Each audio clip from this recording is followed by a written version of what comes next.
मैं चाणक्य हूं और मैं यह बात बहुत स्पष्ट शब्दों में कहता हूं।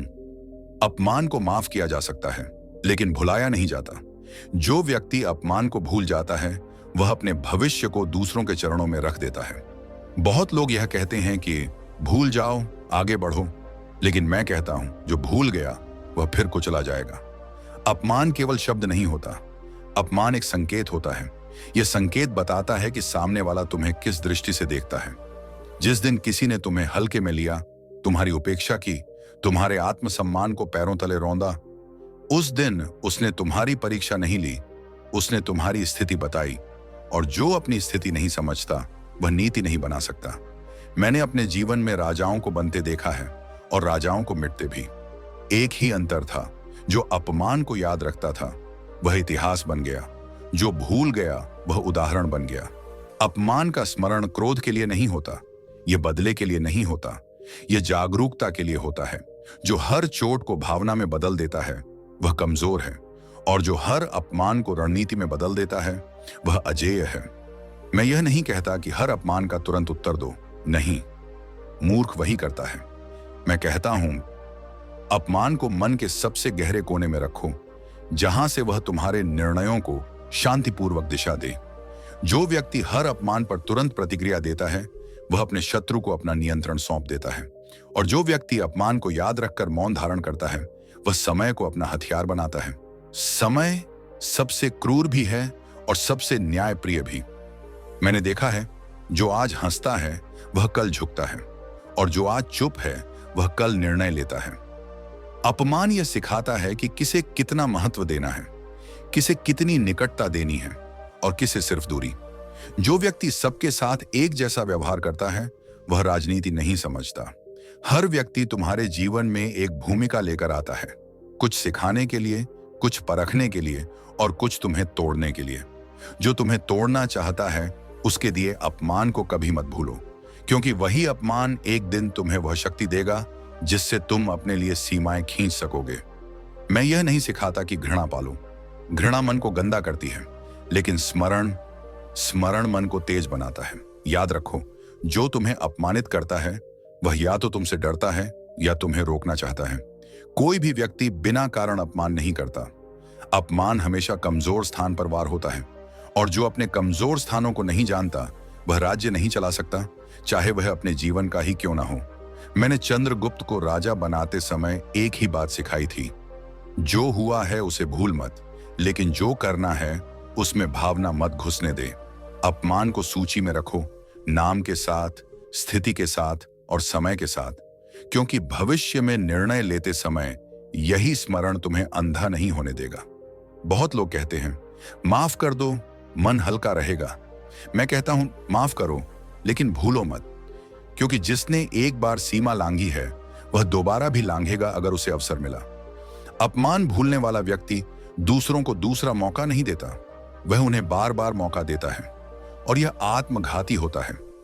मैंने साम्राज्य इसलिए नहीं बनाए कि मैं दयालु था, मैंने बनाए क्योंकि मैं सतर्क था।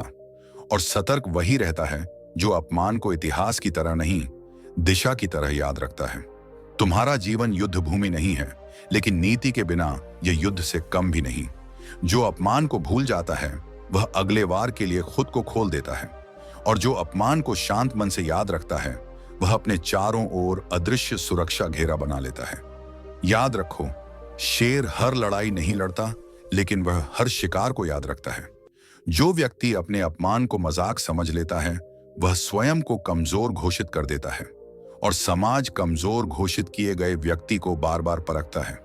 अपमान पहली बार संयोग हो सकता है, दूसरी बार परीक्षण होता है, और तीसरी बार यह तुम्हारी सहमति बन जाता है। जो तीसरी बार भी मौन रह जाता है, वह यह स्वीकार कर लेता है कि उसे रौंदा जा सकता है। मैं यह नहीं कहता कि हर अपमान पर तलवार उठाओ, नहीं, तलवार अंतिम विकल्प होती है। मैं कहता हूं, पहले स्मरण रखो, फिर मूल्यांकन करो और अंत में निर्णय लो, क्योंकि जो बिना मूल्यांकन निर्णय लेता है, वह अपने शत्रु से पहले खुद को हानि पहुंचाता है। अपमान यह बताता है कि तुम्हारे चारों ओर कौन कौन लोग अपनी वास्तविक स्थिति छुपाए बैठे हैं। कुछ लोग तुम्हारे साथ मुस्कुराकर चलते हैं, लेकिन मन में तुम्हें नीचा देखने की आग जलती रहती है। जब उन्हें अवसर मिलता है, वे शब्दों से नहीं, व्यवहार से अपमान करते हैं, और यही सबसे खतरनाक अपमान होता है। शब्दों का अपमान सुना जा सकता है, लेकिन व्यवहार का अपमान सिर्फ समझा जाता है। जो समझ नहीं पाता वह बार बार उसी जाल में फंसता है। मैंने देखा है, जो लोग सब बराबर हैं यह मानकर चलते हैं, वे ही सबसे पहले धोखा खाते हैं। नीति में बराबरी नहीं होती। नीति में योग्यता, उद्देश्य और इतिहास देखा जाता है। जो तुम्हारा इतिहास जानता है वही तुम्हारे भविष्य को प्रभावित कर सकता है। इसलिए अपमान को भूलना अपने इतिहास को मिटाने जैसा है, और जो अपने इतिहास को मिटा देता है वह भविष्य में दूसरों की लिखी कथा में केवल एक पात्र बनकर रह जाता है। अपमान का स्मरण तुम्हें कठोर नहीं बनाता, यह तुम्हें स्पष्ट बनाता है। स्पष्ट सोच दयालु दिख सकती है, लेकिन निर्णय में वह निर्दयी होती है। और राज्य निर्णयों से चलता है, भावनाओं से नहीं। तुम्हारा जीवन भी एक राज्य है, और तुम्हें तय करना है कि तुम राजा बनोगे या केवल प्रजा बने रहोगे। जो व्यक्ति अपने अपमान को बार बार दूसरों को सुनाता है वह उसे दुख में बदल देता है, और जो व्यक्ति अपने अपमान को चुपचाप संभाल कर रखता है वह उसे रणनीति में बदल देता है। रणनीति शोर नहीं करती, रणनीति समय आने पर परिणाम देती है। मैं यह नहीं सिखाता कि अपमान का बदला लो, मैं सिखाता हूं कि अपमान से अपने आप को ऐसा बनाओ कि अगला व्यक्ति अपमान करने से पहले 100 बार सोचे। यह शक्ति शोर से नहीं आती, यह स्थिति से आती है। स्थिति तब बनती है जब तुम सीमाएं तय करते हो, और सीमाएं वही तय कर सकता है जो यह जानता हो कि किसने, कब और कैसे उसकी सीमा लांघी थी। अपमान भूलने वाला व्यक्ति सीमा तय नहीं कर पाता, और जो सीमा तय नहीं करता उसके जीवन में हर कोई बिना अनुमति प्रवेश करता है। मैंने मंत्रियों को राजा गिराते देखा है और सेवकों को सिंहासन तक पहुंचते देखा है। अंतर केवल इतना था, एक ने अपमान को कमजोरी बना लिया और दूसरे ने उसे सीढ़ी। अपमान को सीढ़ी बनाना हर किसी के बस की बात नहीं। इसके लिए धैर्य चाहिए, मौन चाहिए और दृष्टि चाहिए। जो व्यक्ति तुरंत भूल जाता है वह धैर्य नहीं रखता। जो व्यक्ति तुरंत उछल पड़ता है वह दृष्टि खो देता है। संतुलन यही नीति है। अपमान को मन में ऐसे रखो जैसे विष रखा जाता है, ढक्कन बंद, सही मात्रा में और सही समय तक। जो विष को बिना नियंत्रण के रखता है वह स्वयं मरता है, और जो उसे समझदारी से संभालता है वह अमर बन जाता है। याद रखो, दुनिया तुम्हें तुम्हारे शब्दों से नहीं, तुम्हारी सीमाओं से मापती है, और सीमाएं अपमान से ही जन्म लेती हैं। मैं एक बात और स्पष्ट कर दूं, अपमान को याद रखना कमजोर मन का काम नहीं है। कमजोर मन या तो रोता है या चिल्लाता है। मजबूत मन चुप रहता है और बदलता है। जो व्यक्ति अपने अपमान के बाद खुद को पहले से बेहतर नहीं बनाता वह अपमान का अर्थ नहीं समझा। अपमान का उद्देश्य तुम्हें तोड़ना नहीं होता। अपमान का उद्देश्य तुम्हें यह दिखाना होता है कि तुम कहां खड़े हो। जो यह समझ लेता है वह वहीं से अपनी चढ़ाई शुरू करता है, और जो नहीं समझता वह वहीं रुका रह जाता है। मैंने यह संसार देखा है। यहां सम्मान मांगा नहीं जाता, कमाया जाता है। और सम्मान तभी कमाया जाता है जब लोग जानते हैं कि तुम्हें हल्के में लेने की कीमत चुकानी पड़ेगी। यह कीमत हमेशा बदले में नहीं होती।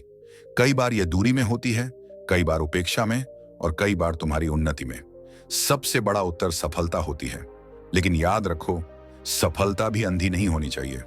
जो सफल होकर अपमान भूल जाता है वह फिर उसी जाल में फंस सकता है। इसलिए मैं कहता हूं, सफल बनो लेकिन स्मरणशील रहो। तुम्हें यह जानना चाहिए कि कौन तुम्हारे संघर्ष के समय हंसा था, कौन मौन रहा था और कौन साथ खड़ा था। क्योंकि भविष्य में जब तुम्हारे पास निर्णय की शक्ति होगी तो यही स्मरण तुम्हें सही चयन करने में सहायता करेगा। राजा बनने के बाद हर व्यक्ति मित्र नहीं होता, और मित्र बनने के बाद भी हर व्यक्ति विश्वसनीय नहीं होता। जो यह भेद नहीं समझता उसका पतन उसकी ही ऊंचाई से शुरू होता है। अपमान को याद रखने का अर्थ यह नहीं कि तुम हर समय कठोर रहो। इसका अर्थ है कि तुम हर समय जागरूक रहो। जागरूक व्यक्ति कम बोलता है, कम दिखाता है, लेकिन सही समय पर सबसे बड़ा निर्णय लेता है। मैंने हमेशा यही सिखाया, भीड़ की स्मृति छोटी होती है लेकिन नीति की स्मृति लंबी होती है। भीड़ आज ताली बजाती है, कल पत्थर भी वहीं फेंकती है। जो भीड़ से दिशा लेता है वह टिक नहीं पाता। जो स्मरण से दिशा लेता है वह इतिहास बनाता है। अपमान तुम्हें दूसरों की असलियत दिखाता है, और असलियत दिख जाना ईश्वर का संकेत होता है। बहुत लोग झूठे सम्मान में जीते हैं। थोड़ा सा अपमान उनके लिए आंखें खोलने के लिए पर्याप्त होता है। यदि तुम्हें कभी अपमान मिला है तो समझो तुम्हें एक अवसर मिला है। अवसर खुद को निखारने का, सीमाएं तय करने का और अपने भविष्य को अपने हाथ में लेने का।